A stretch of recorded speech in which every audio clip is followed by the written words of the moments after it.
tardes a todos. Bienvenidos a Tech Club Asturias. Sí. Lo primero, agradecer al club que me haya dado la oportunidad de presentar este debate y también, por supuesto, agradecer a Carlos que nos acompaña aquí. Carlos, tiene un extenso currículum. Por resumir, sin menospreciar ninguno de sus ámbitos los que ha trabajado, es ingeniero industrial especializado en energética y fluidos y trabajó en el diseño y modelado de tuberías tanto en centrales térmicas como centrales nucleares. También estuvo de ingeniero de proyecto en el almacén temporal de residuos. También ingeniero superior de supervisor, perdón, en una recarga de combustible en una central nuclear aquí en España. Y entre otros trabajos tiene con el telescopio LSST de rastreos sinópticos, que la verdad que cuando lo he visto me ha llamado mucho la atención, pero otro día si quieren nos podrá explicar, porque esto la verdad que tiene muy, muy, muy buena pinta. Y actualmente está trabajando en el ITER como ingeniero, con lo cual, sobran las palabras ya para continuar con esta charla. Yo me presento, me llamo Alfonso Cicero, estudié telemática aquí en la Universidad de Oviedo.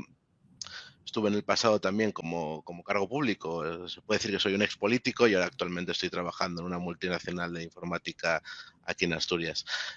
Así que nada, Carlos, cuando quieras te dejo la palabra y cuando quieras descansar podemos ir viendo algún tema, Sí, como tú quieras.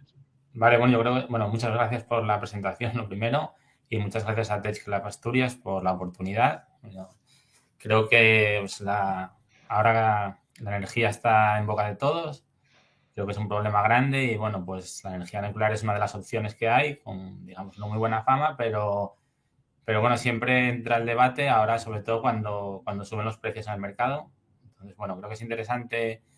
Voy a presentar hacer una exposición para acercar un poco igual a la gente a la energía nuclear, que parece que cuando se habla de energía nuclear siempre hay un poco de miedo. Entonces, no quiero vender ninguna moto ni decir, yo simplemente voy a exponer lo que creo que es y que es una de las opciones que hay y que según en el estado en el que estamos no creo que se pueda desechar ninguna de las opciones, ¿vale? Voy a compartir la presentación. Mierda. Las cuestiones del directo, no te preocupes, que esto es normal. ¿Podéis ver la presentación a pantalla completa? Ahora sí. ¿Está cargando? Ahora está, perfecto.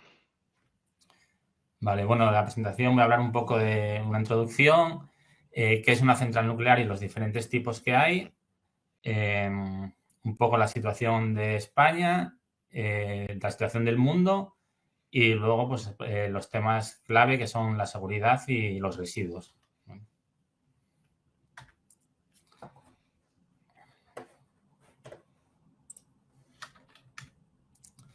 Como introducción, está claro que estamos hablando ahora entre un problema energético. Por una parte tenemos el problema de las emisiones y por otro lado ahora mismo estamos con el problema de los precios, que son exagerados en prácticamente, es decir, en todo el mundo, pero sobre todo en Europa, que es lo que nos toca más de cerca, ¿no? Parece que hay un debate que es o nuclear o renovables. Parece que incluso se politiza, ¿no? Como que hay un sector que más radical, que no quiere oír hablar de las renovables o que no está a favor de ellas o que incluso niega el cambio climático, y otro que reniega totalmente de la nuclear y de los fósiles. Pero a día de hoy creo que no se debe desechar ninguna fuente de energía y más a lo largo de la presentación veremos por qué, ¿no? Sobre todo porque tanto la nuclear como los combustibles fósiles son energías de base que funcionan en continuo y las renovables funcionan cuando están disponibles, que es, como veremos, bastante poco tiempo, dependiendo de cada una. Lo que está claro es que tenemos que tener dos objetivos a la larga. Uno es producir con 100% de renovables en un futuro, pero el problema es que ahora en los países industrializados es imposible. Quiero remarcar lo de industrializados, porque muchas veces cuando se habla de tal central o tal parque de molinos o de fotovoltaica o lo que sea, sirve para dar electricidad a X hogares. Entonces, bueno, eso parece como una cifra muy grande. Pero la realidad es que lo que más consume la energía, lo que más consume energía son las industrias. Hace unos años leí en el periódico, no sé, la veracidad de a lo mejor del dato, pero decía que aquí en Asturias, entre Arcelor, Alcoa y Asturiana de Zinc, consumían 3 veces más que toda la electricidad que consumen los hogares asturianos y 10 veces más que Gijón. Entonces, a día de hoy está claro que para un pueblo pequeño o para un pueblo de viviendas unifamiliares es posible suministrar toda la electricidad con energías renovables. Tenemos el claro ejemplo de Sunzalpi, que tiene una casa desconectada de la red en la falda del Naranco y funciona perfectamente y tiene una piscina climatizada y todo, y ole por ellos, y además creo que se les da poca visibilidad con todo con todo el diseño que tienen y el trabajo que tienen, pero la realidad es que luego para suministrar electricidad a una ciudad a día de hoy es inviable, y para una industria del calibre de las electrointensivas no, o sea, tampoco. Y creo que el que diga lo contrario miente hasta que no estén disponibles las baterías de almacenamiento, que a día de hoy no están disponibles. Y el otro objetivo que tenemos que tener es la reducción del consumo. Consumimos mucha electricidad y está claro que poco a poco tenemos que ir hacia modelos más eficientes. Aquí tenemos un problema, y es que dentro de poco va a llegar el coche eléctrico, que lo que va a suponer un aumento del consumo de energía eléctrica, y va a llegar el hidrógeno verde, que será verde si conseguimos tener renovables para generarlo. Si no, vamos a seguir teniendo un problema, que es que vamos a necesitar más electricidad. Entonces, por ejemplo, en el caso de Asturias, pues hoy venía en el periódico que querían proyectos para energía, para el hidrógeno verde, para Arcelor, por ejemplo, o para el puerto de Gijón. Eso va a necesitar energía aparte de la que se necesitará para dar a las ciudades, que de momento se está dando con combustibles fósiles. Entonces, a día de hoy hay dos opciones. Una es usar renovables más nuclear y otra usar renovables más combustibles fósiles. Cada uno tiene sus ventajas y sus inconvenientes. Por ejemplo, Alemania eligió cerrar las nucleares y tener renovables más fósiles, lo que implica que es la mayor productora de CO2 de Europa. En contra, no tiene problemas de seguridad nuclear, o sea, a favor, no tiene problemas de seguridad nuclear ni de residuos. Francia tiene nucleares y renovables, pues no produce CO2, pero bueno, tiene un problema de mantener las centrales, de residuos, y puede tener un problema de seguridad. Entonces, creo que no es todo ni blanco ni negro, y tienes varias opciones y elegir. España, por ejemplo, eligió renovables más gas y ir cerrando las renovables poco a poco, y eso implica que con la subida del precio del gas tenemos unos precios disparatados. Bueno, esto es los tipos de reacciones nucleares que hay, ¿no? Hay dos tipos de centrales, las de fisión y las de fusión. Actualmente todas las que hay en operación son de fisión. En la fisión consiste en que un neutrón golpea un átomo que lo fisiona en dos átomos diferentes. En dos átomos diferentes en energía, por lo tanto es una reacción exotérmica, y en más neutrones que rompen los átomos que se acaban de formar, que es lo que se llama reacción en cadena. Esto es muy importante porque es lo que da luego problemas de seguridad, ya que por sí sola la central no puede parar. Entonces, cuando se produce un accidente, como ya conocemos, la reacción sigue sin parar, no es capaz de pararse, sigue liberando calor sin parar y produce explosiones o aumentos de presión dentro del edificio de contención, etc. Y luego, la reacción de fusión lo que hace es tienes dos elementos que son deuterio y tritio, que son dos isótopos del hidrógeno, se fusionan y como resultado generan una gran cantidad de energía, más que la fisión, helio, que no contamina, y un neutrón. ¿Vale? La ventaja de esto es que si se deja de aportar energía para producir la reacción se para, con lo cual la central para. Problema, para realizar la fusión necesitas temperaturas de 150 millones de grados, lo cual es muy complicado, pues por eso se llama la energía del Sol, es extremadamente complicado. Bueno, luego veremos un ejemplo. Y a día de hoy, hasta hace poco, se pensaba que no se podía obtener más energía de la que se aportaba.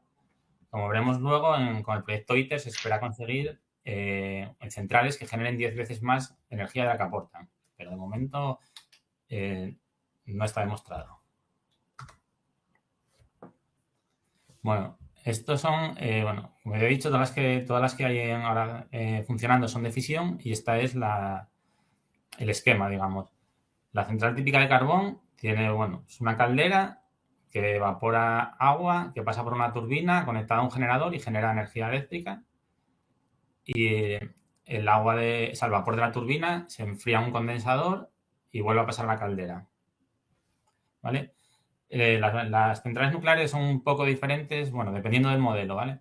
La que tendría más similitudes sería una central que se llama BWR, que es de boiling, que es de agua en ebullición, que, bueno, el funcionamiento es el mismo. Tenemos el reactor nuclear, dentro se produce la fisión, que libera calor, que evapora agua, que pasa por una turbina, el generador y el condensador y vuelve al reactor.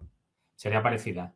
El problema de este tipo de centrales, el agua radiactiva sale del edificio de contención, que es esto que está aquí representado, que es la parte más segura de la central, ¿vale? Que son esos los edificios de hormigón grandes que se ven en las centrales, que suelen tener una cúpula encima.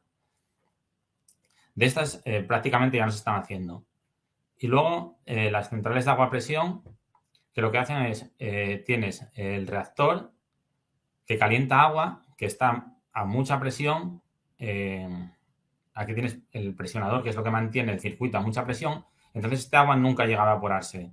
Este agua lo que hace es, pasa por un intercambiador de calor que se llama generador de vapor, intercambia agua con otro circuito externo con el que no tiene contacto y este es el que evapora agua y pasa por la turbina. La ventaja es que el agua radiactiva en este caso nunca sale del edificio de contención.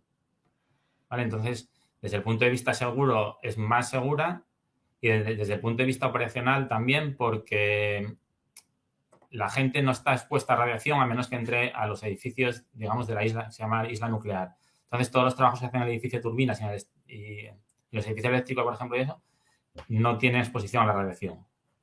Ahora, actualmente, casi todas las centrales son de este tipo. Hay varios tipos de centrales nucleares de fisión. Estos son los modelos que se están construyendo ahora.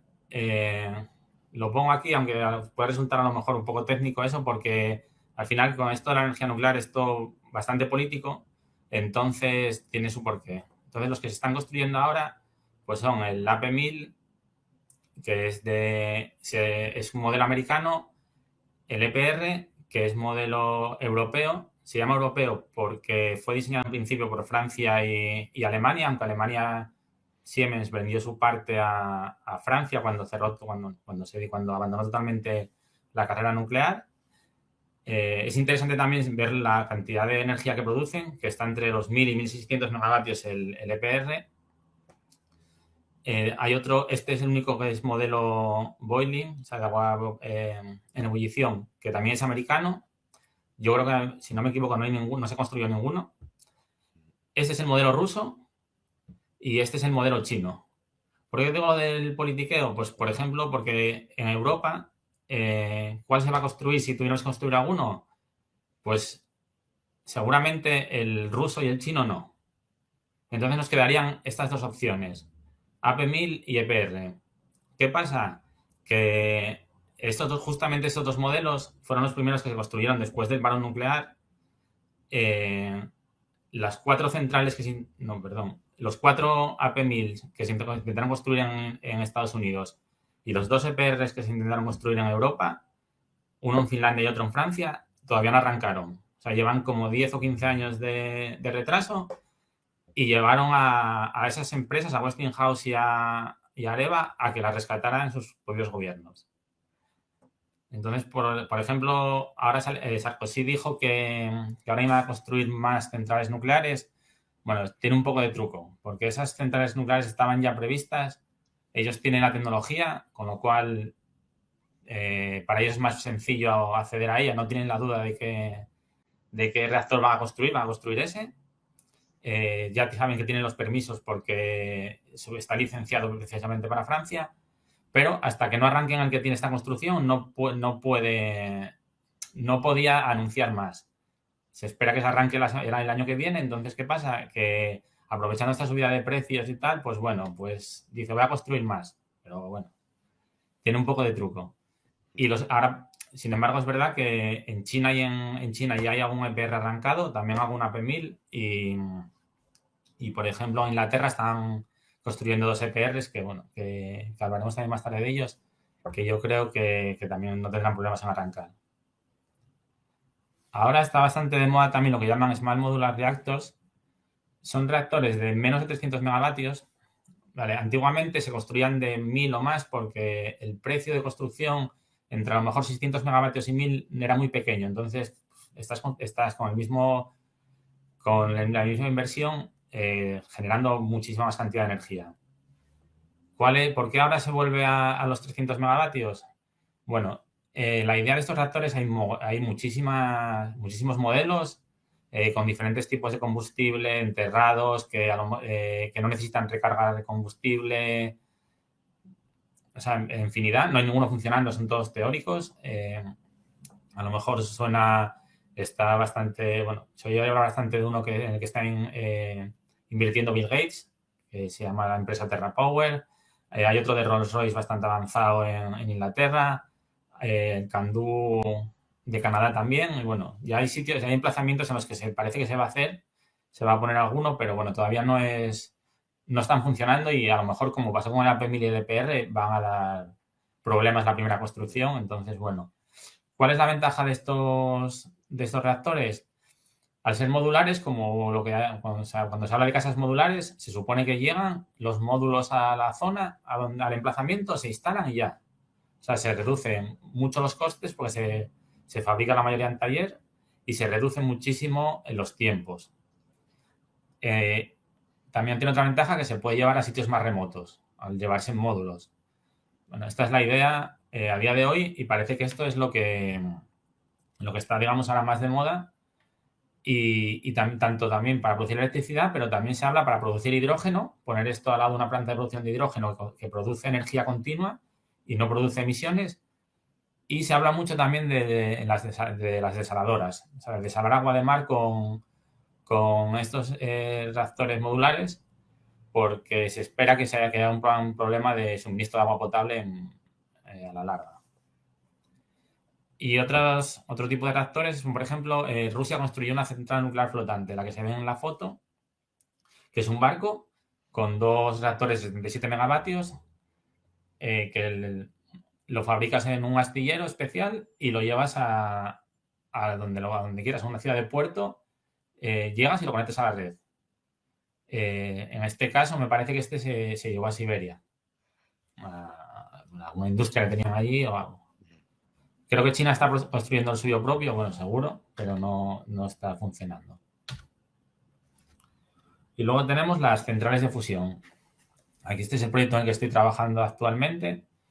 En este caso tenemos, bueno, este es el modelo Tokamak, es el más, que se supone que tiene más viabilidad, que consiste básicamente en una cámara de vacío para poder llegar a alcanzar más fácilmente las temperaturas que se necesitan de 150 millones de grados, con unos láseres y bueno, se calienta el deuterio y el tritio hasta esa temperatura, cambia de estado gaseoso a un estado que se llama plasma.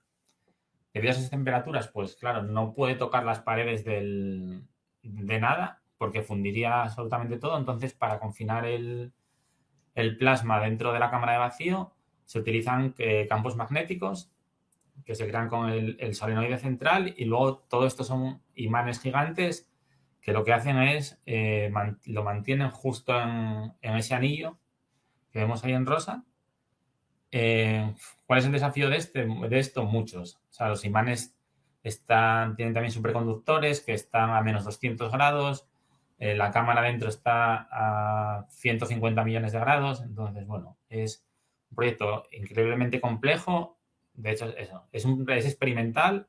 Aquí invierte todo el mundo China, Rusia, la India, Japón, Europa, que son los que más contribuyen, Estados Unidos, entonces todo el mundo. Lleva bastante retraso. Esto es bueno, aquí en la foto podéis ver las dimensiones son increíbles de grandes y esto es solo experimental. O sea, aquí no hay turbina. Aquí solo se pretende demostrar que la fusión es posible y experimentar y, bueno, y hacer los ensayos que haga falta para que en 2050 se construya el primer reactor comercial, que se llama DEMO. Actualmente el primer plasma se espera que sea en 2025, en diciembre, según la página del propio ITER. Bueno, o sea, que le interese, hay un seguimiento de la construcción en la página, la verdad que está muy bien, es interesante, hay muchos vídeos.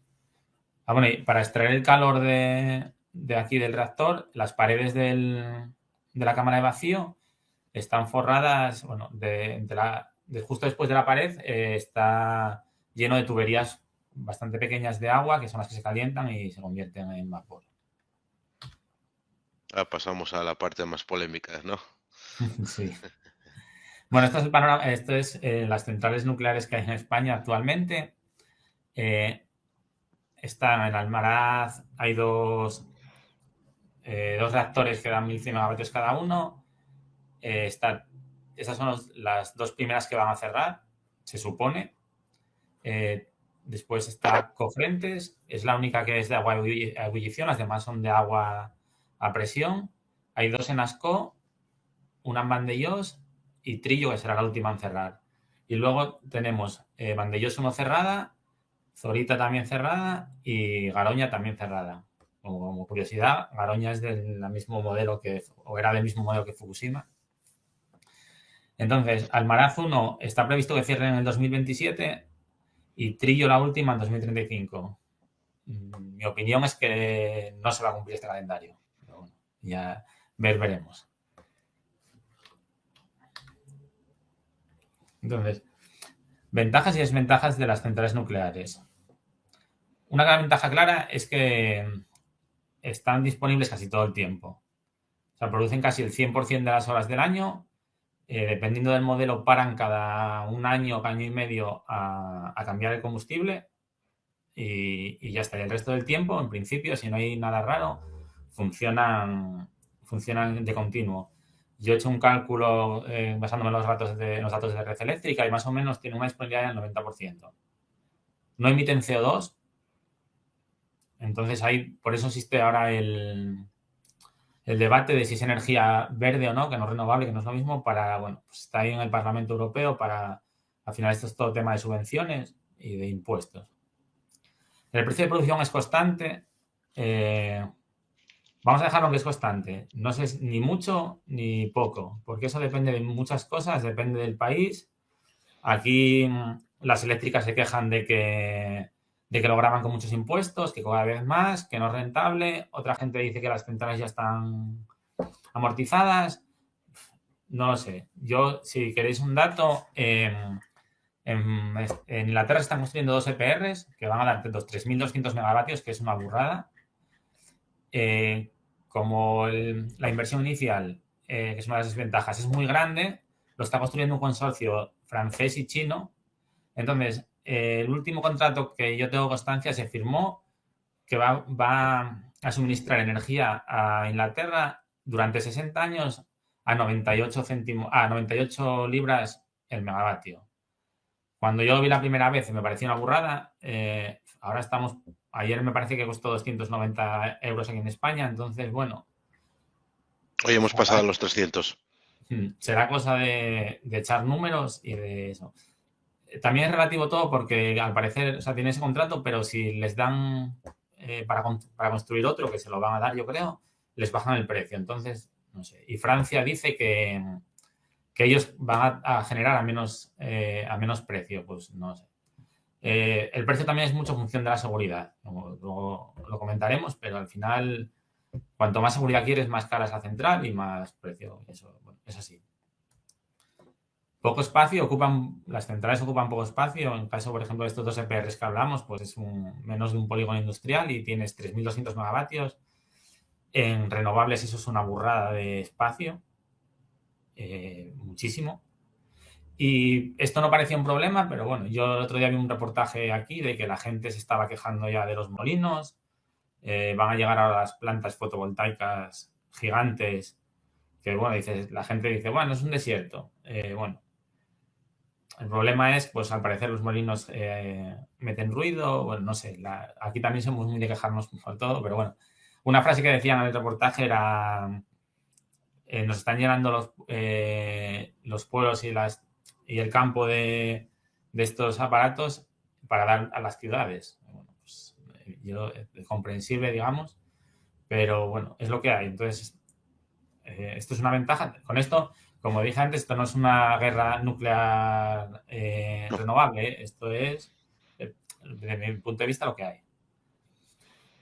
Otro punto a favor es que el ciclo de vida son 60 años. Actualmente las instalaciones renovables o los ciclos combinados tienen un ciclo de vida de 25 años. Seguramente se puede alargar más. Ese es el que hay ahora, pero bueno, si no se pueden reciclar. El problema, más que por la duración, es porque con el ritmo que está avanzando la tecnología, en 25 años, o sea, en pocos años ya quedan obsoletas. Entonces, bueno, más que el problema de ciclo de vida, a lo mejor es de que quede muy obsoleta la tecnología. Y en este caso, eso se están licenciando para 60 años. Las que tenemos en España van a acabar estando abiertas, las nucleares 45 y estaban diseñadas para 25. Así que, bueno, las nuevas están para 60, pero seguramente aguantarán más. Y otra cosa que aporta es riqueza a la zona. Entonces, al final estás construyendo una industria, como aquí en Asturias, cuando lo que está pasando ahora al cerrar las térmicas, que se está perdiendo mucha riqueza a la zona. En las recargas se contratan 1.000 personas durante un mes. La central tiene mucha gente allí y la construcción genera muchísimos puestos de trabajo. También hay un reportaje, no sé si de comando calidad o algo así, que van a Trillo y verás que el de la mayoría de la gente está encantada. Y yo creo que es lo que está haciendo Inglaterra. Están construyendo centrales nuevas o proyectando centrales nuevas donde hay centrales ya. Entonces, la gente de la zona ya está acostumbrada, muchos viven de eso, muchísimos. Entonces, pues a la mayoría quizás no les importe tanto. Desventajas, los residuos, está claro. O sea, tienen una vida enorme, son radiactivos, hay que hacer algo con ellos. Bueno, ahora veremos qué se piensa hacer en España. Tiene muy mala fama, en parte por los Simpson. Esto es así. La gente piensa en residuos y piensa esos contenedores de Homer comiendo residuos o que eso, bueno, las cosas no son así, están muy vigiladas. De 3 ojos y todo eso, sí. Y el volumen de residuos, a mi modo de ver, no es muy grande. Ahora lo veremos. Otra desventaja es la seguridad. Está claro que si hay un accidente, pues pasa lo que pasa. Es muy grave. Pero la realidad es que hubo 3 accidentes gordos de Three Mile Island, el de Fukushima y Chernóbil. Es verdad que las consecuencias son muy grandes, pero también creo que se magnifican más porque, por ejemplo, yo tengo en mente dos accidentes. La rotura de una presa en Brasil, si lo buscáis en Google, es impresionante. Y al final han vertido al mar increíble de metales pesados, que no es radiactividad, pero bueno, al final si entra en la cadena trófica es devastador igual que lo otro.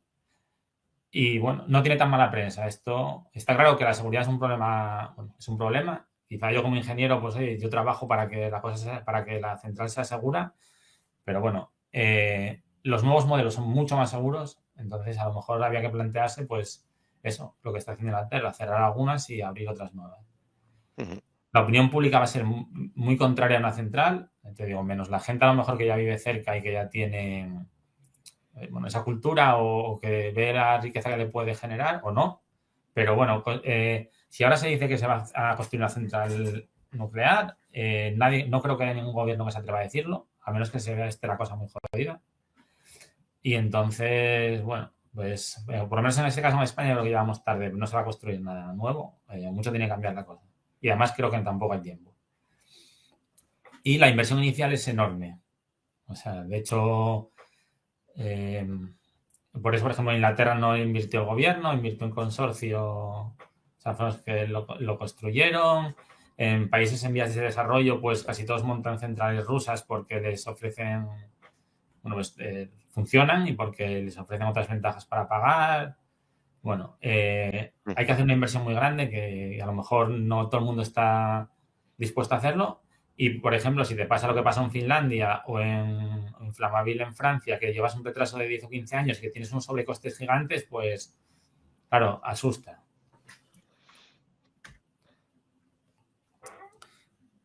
Mira, aquí tenemos el mix energético que hay en España. Actualmente, bueno, este es 2019 y 2020, estamos consumiendo, tenemos una producción de 38% renovable en el 2019, 45% en el 2020. ¿Veis? Bueno, si veis aquí, veis que bailan un poco los números, porque dependiendo de dónde entres en la página, te dice una cosa u otra. Entonces vemos como, bueno, que esto de hablar de aquí la quería poner porque, por ejemplo, la potencia instalada nuclear es de un 6% y siempre ronda el 20% de la producción. Mientras que la potencia instalada renovable va aumentando cada año y es verdad que aumenta el porcentaje de producción y es parecido al porcentaje instalado, pero bueno, comparando el 52%, o sea, el 60% de la potencia instalada produce 46 y el 6 produce el 21 y produce continuo. Entonces, esa es una energía de base que yo creo que, o sea, con algo se tiene que hacer. Hasta que no aparezcan las baterías gigantes que nos permitan almacenar renovables, a día de hoy es imposible.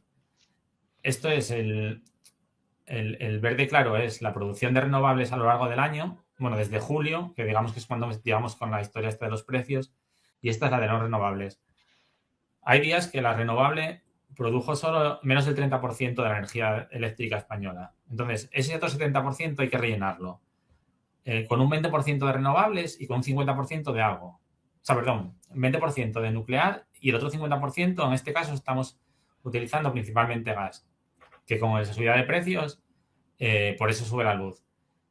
Cualquier día nos cierran el grifo del gas y nos quedamos sin gas.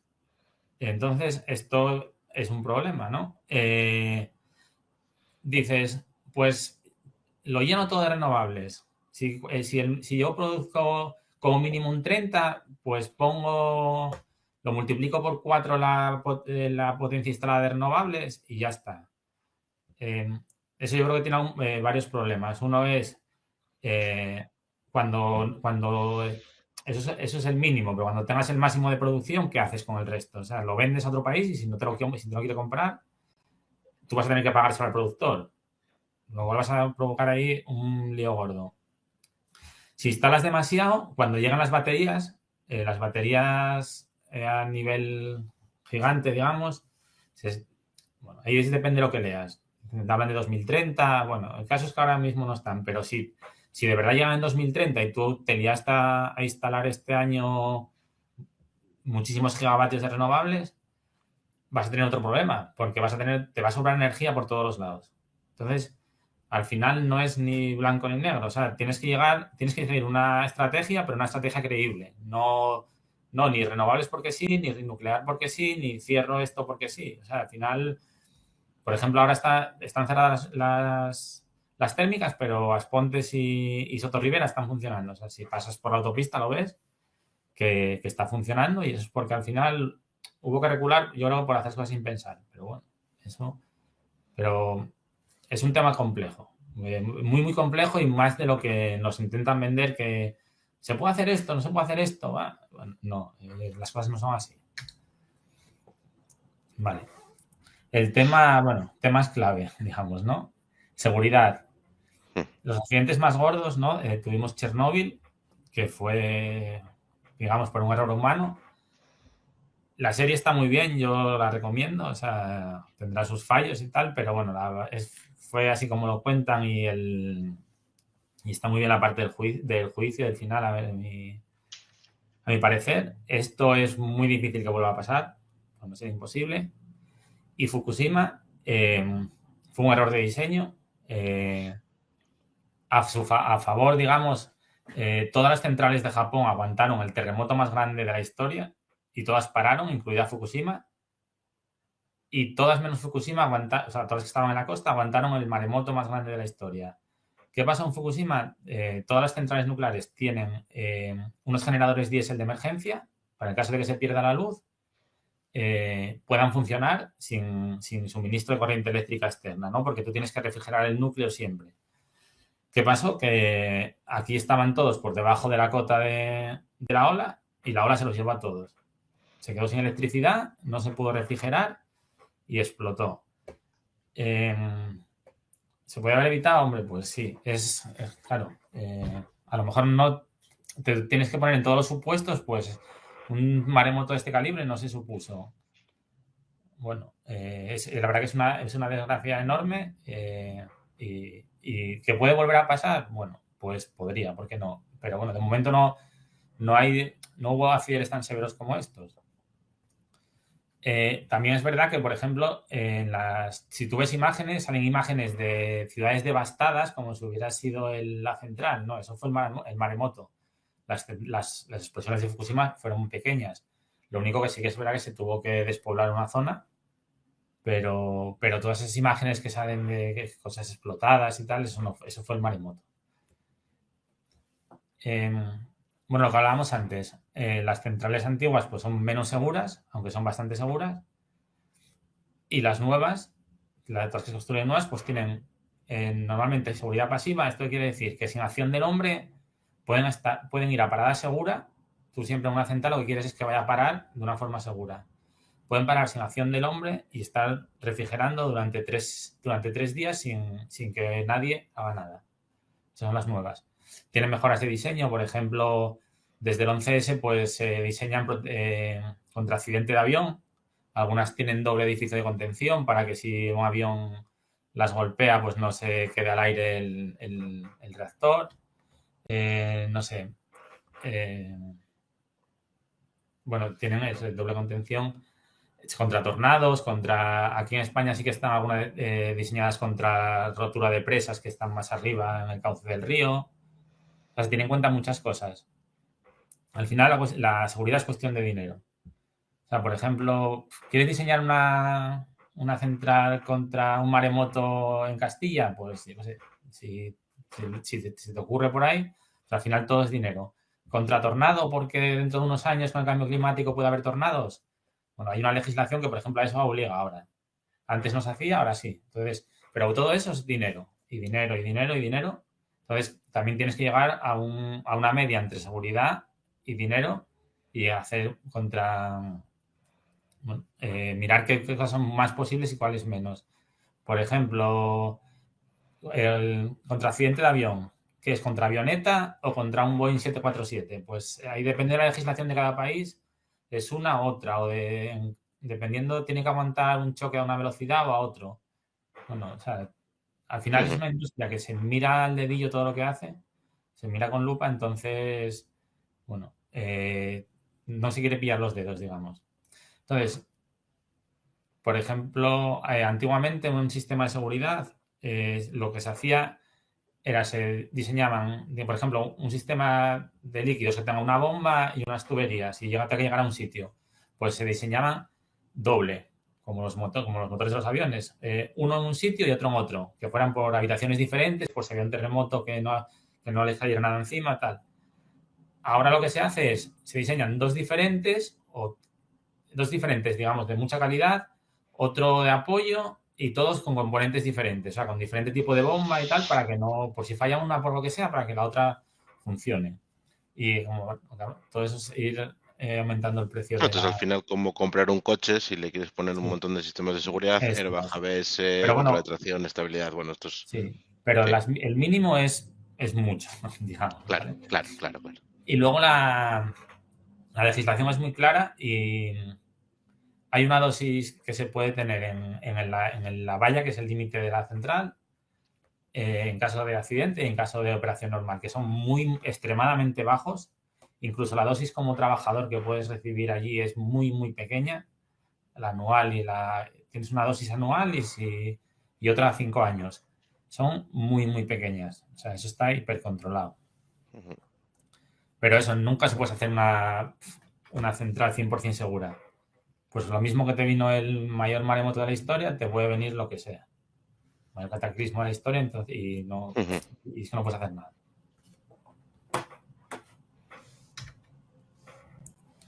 Y el otro tema controvertido, digamos, son los residuos. Tenemos 3 tipos de residuos: de muy baja actividad, de baja y media y de alta, que básicamente son el combustible gastado, ¿vale?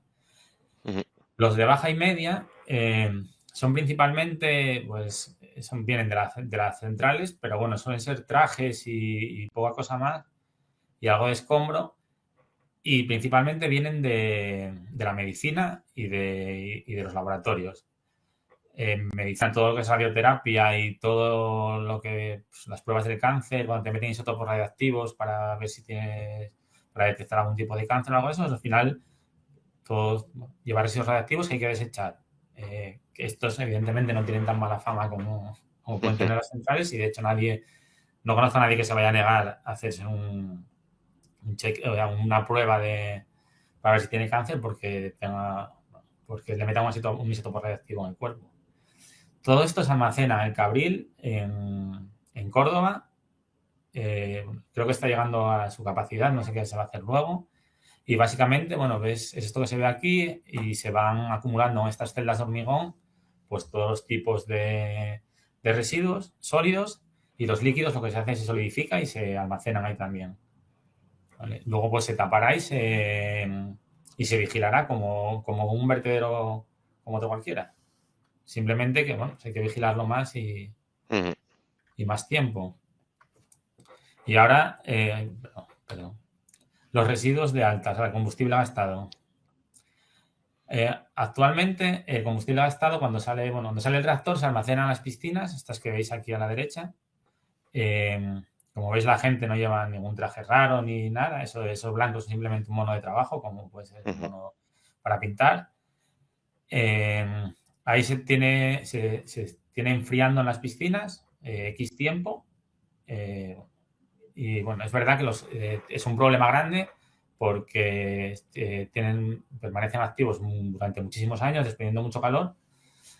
Entonces, aquí hubo varios problemas. Claro, al aumentar la central de vida el ciclo de vida de las centrales, se generó más residuos de los que se esperaban, con lo cual las piscinas se quedaron pequeñas, en algunos sitios aumentaron, y en otras se construyeron ATIS, que es almacén temporal individual. Que es esto que vemos aquí a la izquierda, ¿vale? Que es lo que el plan de residuos es lo que lleva ahora. Cada central tiene su ATIC, que simplemente son una losa de hormigón con unas paredes de hormigón. Algunos tendrán techo, el letrillo tiene techo, los otros no, me parece. Y aquí se mete el combustible y ahí se queda por, vamos a decir, 100 años. Que suena raro. Son unos contenedores de hormigón de doble capa, algunos tienen agua por el medio, llevan 2 tapas con especiales para que no salga la radiación. Bueno, la idea inicial en España era el ATC, ¿vale? Que era un almacén centralizado para todos los residuos radiactivos. Es esto que veis aquí a la derecha. Para que se hagáis una idea, todos los residuos de todas las centrales nucleares de España durante 40 años de operación entraban en estos 2 edificios que veis aquí. O sea, los de las chimeneas ahí entraban todos los residuos centrales todos los residuos de combustible gastado que generó España en 40 años. Entonces, y luego habría que tratarlo como un vertedero más. Aquí luego cada uno, pues, que habrá que valorar si es posible tener 100 años eso funcionando, vigilando. Por ejemplo, en este caso no tenía, esto era un laboratorio, tenía más cosas, tenía más empresas alrededor y se refrigeraba por convección natural. Entonces, tampoco, a lo mejor el mantenimiento no era tan grande como puede parecer mantener un digamos, vertedero de este tipo. Esto se paralizó por cuestiones políticas. Lo propuso el PSOE, luego lo siguió el PP, luego hubo algo raro, luego lo paralizó el PSOE con una ley muy rara. Ahora el Tribunal anuló esa ley, el Tribunal Supremo anuló la ley. Bueno, esto ya está paralizado, no se va a hacer, entonces ahora se van a hacer ATIs en todas las centrales y se habla de que a lo mejor luego se construye un par de ATIs para diferentes... O sea, luego se intenta centralizar un poco en menos emplazamientos. Por ejemplo, en Malmaraz no está muy cerca de Portugal y no es algo que les haga mucha gracia a los portugueses. Y luego, perdón, se espera que todos estos contenedores se llevan a un depósito geológico final, que es una excavación en zonas de granito, en zonas rocosas estables, muy profundo en la tierra. El primero se va a hacer el primero que va a entrar en operación es en Finlandia, cerca de las centrales que están construyendo. Y bueno, habrá gente que diga, claro, y dejas ahí la mierda para los que vienen. Bueno, no sé, tiene también su legislación, sus medidas de seguridad y todo. Y luego parte se recicla. En Francia muchas centrales funcionan con combustible reciclado, con lo cual es como un círculo, es circular el ciclo de combustible. El problema de esto es que tanto reciclar como enriquecer el uranio para que se usen las centrales, solo algunos países tienen acceso a ello, y, por ejemplo Francia. Entonces, bueno, pues a lo mejor a algunos países no les compensa, a otros sí, no sé. Eso ya es cuestión de moneda y de dinero y de política. Bueno, esto es digamos, la energía nuclear en el mundo. Hay 443 reactores en funcionamiento y 57 en construcción. China es donde se están construyendo más, 13 de todo tipo. En India 7, que son todos AP1000, por ejemplo. En Turquía hay 4, incluso en Arabia Saudí no, algún país en Abu Dhabi me parece que están construyendo, hay 2 reactores funcionando y se están construyendo otros 2. Y luego en la Unión Europea está en construcción en Eslovaquia, que es el modelo ruso, Finlandia, que tiene un EPR francés y otro ruso, y en Francia hay un EPR, en Francia van a ser EPRs. Y luego en el resto de Europa, en Bielorrusia, modelo ruso y en Eslovaquia también. En Inglaterra se están construyendo 2 EPRs y está planeado otro y algún SMR. ¿Y qué más hay? En Ucrania se está construyendo el modelo americano y en Rusia los rusos, claro. Entonces, aquí tenemos eso, las estrategias, pues a mi modo de ver la de Inglaterra quizás la mejor, que es construir en los mismos emplazamientos donde hay otras, construir unas nuevas. Ellos ya lo hicieron. En el caso de España yo creo que llegamos tarde, porque aquí tendrías que, hacer el proyecto, elegir el reactor, luego opinión pública, tal, otros mínimo 5 años de construcción, que seguro que es alguno más. Entonces, aquí se verá lo que se hace, pero a lo mejor para dentro de 10, 12 años, pues ya tenemos el problema solucionado o no. Pero si se quisiera mover ficha para hacer alguno, habría que empezar ya, pero creo que nadie se va a atrever. Y bueno, básicamente es eso. Y luego, pues en los otros países, pues Alemania incluso abrió alguna central de carbón, ellos eligieron emitir un CO2, y Francia, en cuanto pueda, va a construir más centrales porque, además le compensa. Y siempre que vende su tecnología, pues bien, si encima predica como el ejemplo, pues para ellos mejor. Bueno, y esto ya lo había contado antes, que se prevé que los reactores modulares se utilicen para desaladoras, para producción de hidrógeno y plantas híbridas. También se habla de plantas híbridas de reactores modulares, energías renovables, o sea, viento, principalmente eólica marina y eólica terrestre, yo creo que más marina, y producción de hidrógeno todo junto. En Gales me parece que está planificada una, que tenían planificados 2 centrales nucleares y se va a cambiar por esto. Bueno, eso es todo en un futuro más lejano, digamos. Y bueno, ya para acabar, la industria nuclear aquí en Asturias es nula, pero bueno, Hubo un proyecto, al parecer, de que se quería construir una central nuclear en la Concha de Artedo en los 70. Y bueno, encontré esta noticia que al final el pueblo se negó y al final no se construyó. El principal impedimento es que era que se iba a tirar el agua sin refrigerar al mar otra vez, lo cual es devastador para el medio ambiente. Pero bueno, esto ya como curiosidad. Aparte de esto, no hay aquí nada de ningún tipo de industria nuclear. Sin embargo, en Cantabria, por ejemplo, tienen lo que llaman clúster de energía nuclear, donde hay muchas, a pesar de no tener plantas nucleares, trabajan muchísima gente, empleos cualificados y de verdad que de calidad, y están muy metidos sobre todo en el ITER y posiblemente, y ahora con el desmantelamiento de las centrales, pues también hay muchísimo trabajo. Y bueno, básicamente esto es todo. Pues muy bien, Carlos. No sé si fue un poco No. A ver, el problema extenso. de esto es... No, el problema de este tema es que siempre, a mí, según estabas hablando, ya está aquí apuntando un montón de preguntas. Y bueno, ya también tenemos algunas también por el chat. Entonces, como te decía en la previa, esto es para echar unas cuantas horas hablando de esto, preguntando, interrumpiendo, para dejar las cosas más fijadas, porque lo interesante, yo creo, de esta cuestión es dar datos y alejarnos, intentar alejarlos por lo menos de la opinión, que siempre es complicado porque cada uno tenemos nuestra propia opinión. Entonces, bueno, yo, y aunque ya me taché algunas preguntas, porque veo que tenemos aquí un par de preguntas de los espectadores, te voy a hacer yo un par de ellas primero, que me parecen más interesantes.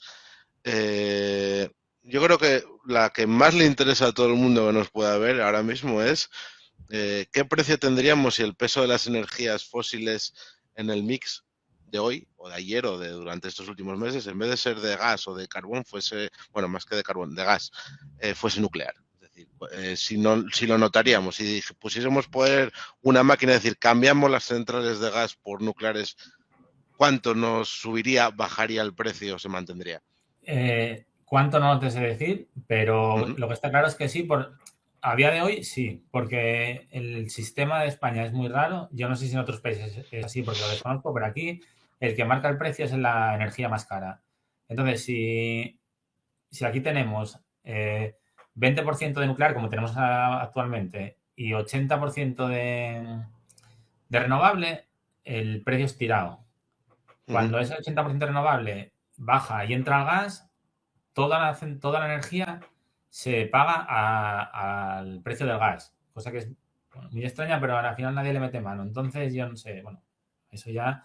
Entonces, ¿qué Bueno. pasa? Que cuando entra el gas estamos pagando a 200 y pico euros el megavatio de gas, pero yo no sé dónde escuchaba que a una central hidroeléctrica que produce a 14 euros le estamos pagando el megavatio a 200 euros también. Uh-huh. Entonces, claro, Pues es un sistema también que el problema es el influye en... sistema, yo creo. Bueno, Uh-huh. pero aún así, en otros países habrá que no sé cómo funciona, entonces no te sé decir. Bueno, Pero sí, pero el problema es ese. Entonces, mientras no entren las centrales de gas, con el precio del gas que estamos en máximos, no hay problema. En el momento que entra el gas, se dispara y estamos jodidos. uh-huh. Bueno, y esto enlazo con otra que me había apuntado de que, bueno, que hablamos de gas, porque el gas es un combustible que fluctúa mucho en el precio, en el mercado, que bueno, yo creo que esto es sabido, simplemente es la coletilla de que del gas depende de factores geopolíticos. ¿Depende el combustible nuclear de estos factores? Sí, hombre, a ver, siempre pues entre los detractores está que las reservas de uranio no son inagotables, que se acabarían Uh-huh. acabando. Esto es un poco como la del petróleo. Hay reservas, hay muchas reservas que a día de hoy no son rentables explotar, y luego tenemos el problema de que no todo el mundo sabe enriquecer. Entonces, dependeríamos siempre pues de Francia, Estados Unidos, Inglaterra y no sé Uh-huh. quién más, no sé si la India, porque el problema de enriquecer es las centrales funcionan con uranio enriquecido al 4%. El problema, por ejemplo, con países como Irán es que, claro, si no, se supone que les controlan, que no enriquezcan más porque enriquecer más supondría intentar fabricar una bomba atómica que necesita un enriquecimiento Claro. del 90 y pico. Entonces, dependes de países, claro, no sé, más, digamos, pero más cercanos a ti en nuestro caso. Uh-huh. Vale, vale, vale. Luego, el tema de las reservas, pues hombre, se supone que para cuando se acabe tendríamos y a lo mejor el problema resuelto de las renovables, porque no hay que olvidar que, o sea, al final está claro que las renovables tienen que ser el futuro. Ujú. O casi el 100% debería ser renovable. Sí, cuando eso, pero siempre dependeríamos de la posibilidad de almacenamiento. Claro. Bueno, pues por ahí, y antes de hacerte un mini pequeño test, te voy a lanzar otras dos. Bueno, hablamos de precios antes, pero bueno, esta ya me la medio respondiste. Hablabas de la construcción de un reactor, que es una ingente cantidad de dinero, y hablabas de que la inversión en este caso fue un consorcio privado, entiendo. No sé si hay posibilidades de, bueno, esto ya depende evidentemente también de la política, de que la inversión fuese pública o inversiones público-privadas. No sé cuál Sí, sería el claro, mejor modelo. no te sé, o sea, por ejemplo, Bueno, aquí se las construyeron, por ejemplo, a ver, nada, aquí pues, las que hay pertenecen a Iberdrola sí. y a Ujú, Endesa. Por ejemplo, HC, no sé cómo decir, tiene más participación en Trillo. ujú, Aquí se pagaron así, de ujú, diferentes modelos, ujú. y no todas igual. Algunas se pagaron como EPC, o sea, se dio un dinero a una empresa externa que por este dinero quiero la central, a ver quién me da oferta. Vale. Y en otros Ujú, casos se compraron los equipos uno a uno y se contrató una empresa de ingeniería y unas empresas de construcción por su parte. Entonces, bueno, ahora el modelo, eso ya depende de muchos factores. vale, vale. Bueno, ya por último, antes de hacerte las preguntas que tenemos aquí en el chat, bueno, hablábamos de Asturias, hablabas de Cudillero hace un momento, que bueno, que hay ya años que se opusieron Sí, a sí. la construcción de una central. ¿Qué posibilidades tendría Asturias hoy día? Ya no solo hablo como construcción de una posible central, entiendo que pequeña por la orografía asturiana quizás, aunque bueno, hablamos de que ocupaban poco, entonces igual esto no es tanto problema, o como un almacén, porque hace años escuchaba yo que bueno, debido a la baja actividad sísmica de Asturias y que además tenemos, bueno, ya horadadas las montañas, que sería incluso posible aprovechar las viejas minas para un almacén. Pregunta de estos Ya, comentarios que hombre, escuchas, aquí yo te la lanzo a ver si sirve o no sirve. conociendo a la gente, aquí creo que No, habría mucha no oposición. hablo de la opinión pública, hablo de Ya, técnicamente, de... hombre, técnicamente sí se puede encontrar en cualquier sitio. De hecho, el ITER está al lado del CEA, que es el Centro de Estudios Atómicos de Francia, y está en una zona sísmica. O sea, al final, como se vio, o sea, en Japón es muy, muy sísmico y tienen centrales y hasta, o sea, lo que la fastidió fue el tsunami.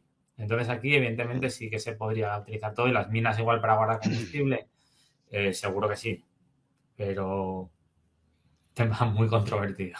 Bueno, no, por supuesto, esto cualquiera tema que toquemos con relacionado con esta cuestión es controvertido de cara a la opinión pública. Bueno, simplemente estaba elucubrando porque, bueno, ya que estamos aquí, pues oye, por ver las posibilidades de futuro, que sobre todo que tenemos en nuestra región, de si hablabas antes de que es una oportunidad económica y bueno, iba orientado por ahí Ya. la pregunta. No, yo creo Y que bueno, habría más, en tema económico habría más en la industria, lo que pasa es que ahora también llegamos tarde, pero en Santander hay un montón de empresas y buenas empresas y tienen trabajo y ahora cualquiera que se meta, por ejemplo, en el negocio del desmantelamiento, esa es mucho dinero. O sea, claro.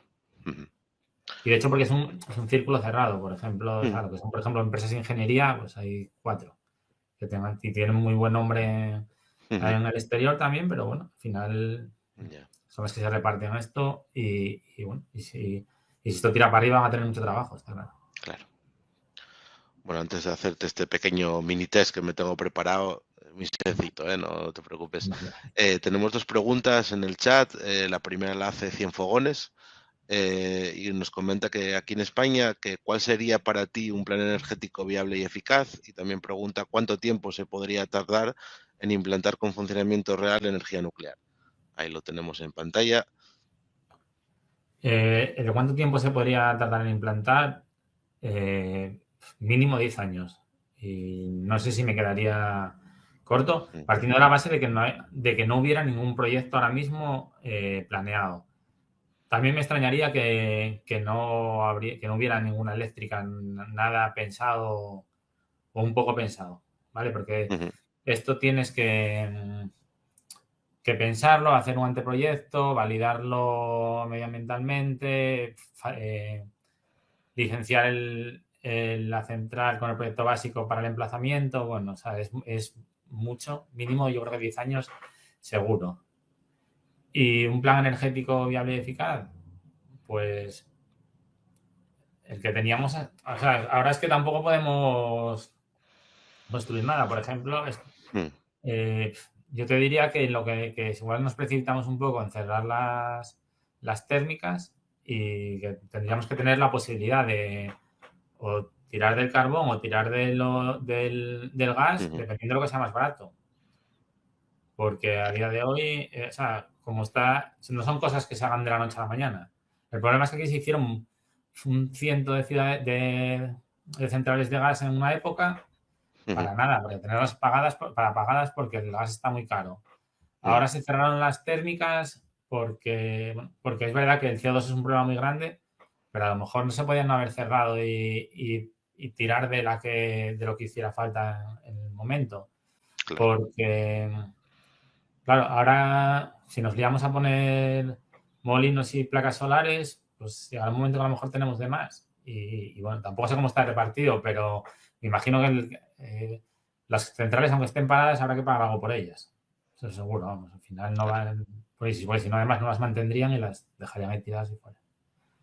Bueno, Entonces, comentabas antes el tema del espacio de las centrales solares y los molinos, que bueno, sí que afecta también a entornos rurales, ganadería. Se pueden aprovechar para otras cuestiones, pero bueno, también nos quitan zona de agricultura. Bueno, eso es una discusión que bueno, no tiene, o sea, está correlacionada con esta cuestión de la energía nuclear, pero si nos paramos igual echamos otro buen pero rato. sí. Pero bueno, lo que está claro es que yo desde mi punto de vista no sé, el calendario de cierre que tienen no Claro. debería cumplirse y no creo que se cumpla, la verdad. Pero bueno, Ujú, eso ujú. ya veremos. Y bueno, tenemos por ahí otra pregunta de Romer MFC. ¿Cómo ves los reactores de fusión? Ahí está, adelante, ¿crees que llegarán en el plazo previsto? Por otro lado, imagino que teniendo en cuenta lo que se tardan en construir los reactores, es difícil gestionar la previsión de la producción que vas a necesitar dentro de tantos años. Eh, Pues por partes que creo que son tres. Ya, pues claro, los reactores de fusión, bueno, estamos en un reactor experimental ahora mismo. Salen muchas noticias de que en China, en Corea, en Estados Unidos hay al parecer otra empresa privada que tiene otro modelo diferente al tokamak. No sé, ahora mismo es algo experimental. Yo creo que ITER funcionará, espero. Sí, para eso estamos currando en ello, pero no sé si tendrá algo más de retraso, la verdad. De momento está, pero bueno, esto es como todo, es un horizonte lejano, porque estábamos hablando de 2050, eh, el primer reactor de fusión comercial. Que China no tenga algo escondido bajo la manga, como, yo sé, como el misil supersónico ese que salió el otro día y tal, que no sé, bueno, pues posiblemente sí, va que nos vamos a engañar. Pero bueno, ellos siguen invirtiendo en el ITER. Entonces, no lo sé. El problema de todo esto es que, claro, tú puedes hacer algo en un laboratorio, pero hacerlo a la escala, a una gran escala no es lo mismo. Entonces, a día de hoy, el único banco de pruebas es ITER y ITER tiene las fechas que tiene. O sea, 2025 ahora mismo, o sea, finales, y 2050 el demo. La provisión de energía que vas a necesitar, siempre vas a necesitar energía. Se supone que vamos a un uso menor de la energía, pero como ya dije, tienes ahora el hidrógeno y el coche eléctrico. Dicen que el coche eléctrico no va a afectar porque que la gente va a cargarlo por la noche, eso es lo que yo escuché. Eso a mí me parece una soberana mentira, pero bueno. O muy ideal. Entonces, cada vez tenemos más aparatos eléctricos, no sé. Yo con el hidrógeno, por ejemplo, al final vas a tener una pérdida de energía al convertir electricidad en hidrógeno, luego utilizarlo como combustible. Al final, creo que tendrás que... Siempre vas a necesitar energía. Así que como en este caso, pues la fusión te va a dar una energía verde y esa energía sí, que no genera emisiones, que, bueno, tendrá sus problemas porque también tiene algún residuo de activación neutrónica de algún elemento y eso, pero bueno, y que y todo esto, vamos, suponemos que van a llegar las baterías a nivel industrial y para los grandes, o sea, las grandes baterías de almacenamiento para poder usar a gran escala, pero bueno, a día de hoy no están. La verdad que las baterías del coche eléctrico, aunque van mejorando, yo tampoco, no soy experto, pero tampoco veo que mejoren mucho con todo el dinero que se les mete. No sé. Se habla mucho de baterías sólidas, se habla de muchas cosas, pero bueno, es como también, si os acordáis, hace años hablaba del grafeno y así seguimos. Ya. Bueno, este Entonces, tema de las baterías yo creo que va a volver por aquí, por Tech Club, seguro, seguro, vamos, estoy convencido de ello, porque soy consciente que aparte hay apasionados del mundillo del coche eléctrico y de tractores también, que seguro que los hay como todo en esta vida, y menos mal. Bueno, yo antes de hacerte este test, si quieres añadir tú algo más. no, nada, que muchas gracias por invitarme. Y bueno, Bueno, que siempre es, ahí, bueno, que es bueno, intentar que a ver si la gente, que hacer acercar a la gente un poco claro. lo que es la electricidad, o sea, las centrales nucleares y que no hubiera sido quizás muy espeso, muy, no sé, No, no, no, a demasiado ver, técnico. no, yo creo que estuvo bien porque fuiste a lo concreto, explicaste cuestiones, creo que básicas, bueno, y alguna cuestión que evidentemente seguro que te hubiese gustado Sí, extenderte igual sí. técnicamente, porque cuando nos apasiona un tema nos gusta, pero bueno, pues nada, voy a hacerte el pequeño test, por supuesto agradecerte otra vez que estés aquí con nosotros y agradecer a TechClub la oportunidad. Y bueno, esto nada, es un poco simplemente porque sea un poco más coloquial esta cuestión. Hablabas antes de los Simpson, hablabas creo que todos tenemos esa imagen de la introducción con la, Sí. con la chimenea de vapor allí puesta Mm. en mente pasando Bart y bueno, con el tema del pez y todas esas historias, la barrita cayéndose Sí, en eso. la... Bueno, sí. La pregunta esta que te hago yo es, ¿tú vivirías a 1 kilómetro de una central nuclear? ¿O en el Es, perímetro legalmente establecido?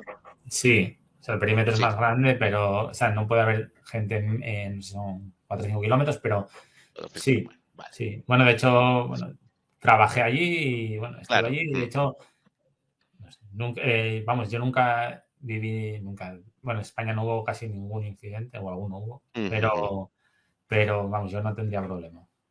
Bueno. Y tiraría piedras Comen- contra mi propio tejado, ¿no? Porque se supone que si no me fío de lo que hago. Pero bueno, pero está bien, ¿eh? Que al final, oye, vivir es una cosa y trabajar es otra. Eh, Comentabas antes Chernóbil. Yo la he visto, la verdad que me ha gustado mucho esa serie. ¿Hay otras series, películas, incluso libros para los más avezados que puedas recomendar, que se te ocurra, que se te venga ahora, si no se te ocurre nada? No, la verdad que hay un, sé que hay un blog sobre, por ejemplo, sobre Chernóbil, es que ahora no me acuerdo cómo se llama, que está Mm, realmente bien. Bueno, dice los fallos que hubo en la serie y explica cosas, pero ujujú. ahora no me acuerdo cuáles. Puedo buscarlo Bueno, y me sí. refiero no solo de Chernóbil, ¿eh? Me Sí, no, refiero no, no, no, de... no, pero bueno, Vale, vale, vale. Ok, ok. en general son, y incluso los reportajes que yo vi muchas veces se ve que tiran mucho para un lado o para otro. Claro. Entonces, bueno, Ujujú. hay si buscáis algo en Discovery o algo de eso, hay alguno sobre Fukushima que está bastante bien, pero, pero bueno, así para Vale, vale. recomendar exhaustivamente, no. Vale, vale, vale, vale, no pasa nada. Y bueno, nada, ya lo último simplemente es preguntarte si estuviste a gusto, si te trataron bien antes Sí, de este embaucamiento aquí durante hora y 9 minutos que ya llevamos y que si repetirías, sea en este formato, sea un coloquio, debate, charla con más sí, gente de sí, la otros verdad que bueno, sectores. yo no soy de muy amigo de hablar en público, que sí, Mm. bastante tímido, pero bueno, sí, sí, la verdad que estuvo bien y se agradece, sí, sí. Pues si no nos entra ninguna pregunta más en los próximos 5 segundos, mientras digo yo aquí que vamos a ir cerrando y tal, eh, otra vez muchísimas gracias y bueno, Venga, esperemos que a llegue a vosotros. gente y que podamos seguir aprendiendo sobre este tema, que la verdad que yo creo que es parte futuro y parte apasionante. O sea, Vale. Pues muchísimas gracias por la oportunidad de muchas exponerlo y gracias a eso, ti, espero que Carlos. hubiera acercado un poco a la gente la seguro que sí. problemática, o sea, lo que es los problemas y lo que en el fondo no son tan problemas.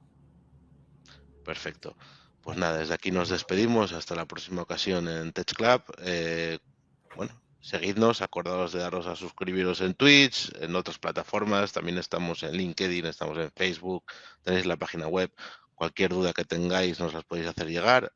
Y lo dicho, nos vemos la próxima vez. Hasta luego. Chao.